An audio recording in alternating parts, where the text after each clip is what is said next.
The first question was, describe your thoughts after watching the videos about how the internet has driven change. The internet has made people more apt to be themselves, I think, because when you're talking to a camera, you don't have the physical reactions of what talking to a person would be, I guess. So, what is the primary messages of the video? I think the primary message is that we're losing sense of community as a physical form, as person to person, but we're gaining a sense of community through technology.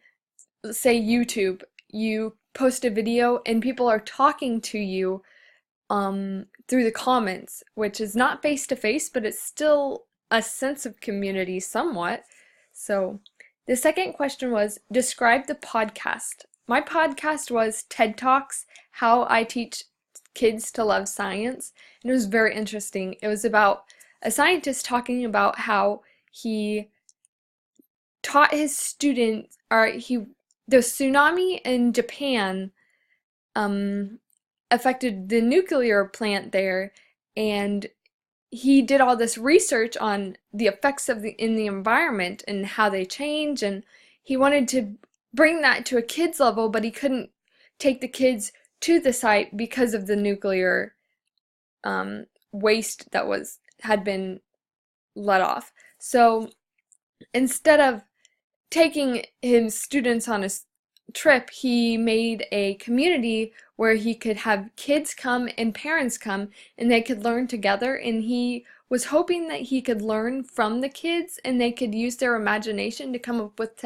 techniques on how to better the environment that had been impacted by the tsunami, and also how to use their imagination to make everyday things better, or how to make things easier, such as how to mobilize a wheelchair using mechanics instead of having someone push themselves or having someone push you.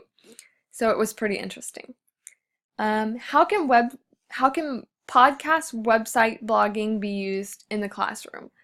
I think blogging could be used because you could have a topic on the board and then students can journal about the topic, and the other students can go and respond to those journalings, which is really cool. Instead of it being so private, it can kind of be a community type sense of project. So, should applications like Facebook, Twitter, YouTube, and Instagram be allowed in the primary through 12th grade classrooms? Why or why not? I feel that yes, they should, because I have worked with a student or with a teacher that her lesson plans are on YouTube. She videos herself doing the lesson, and as a sub, all I have to go in is press play on the computer and her lessons are there and the students can watch her do it instead of me teaching the lesson, which is pretty cool. So, which cloud-based bookmarking did you choose? Did you like it? Why or why not? I chose Reddit. And no, I did not like it because I couldn't figure it out. I'm not very techy, so I was having trouble with it. So no, I did not like it. But other than that, I thought this lesson was very interesting.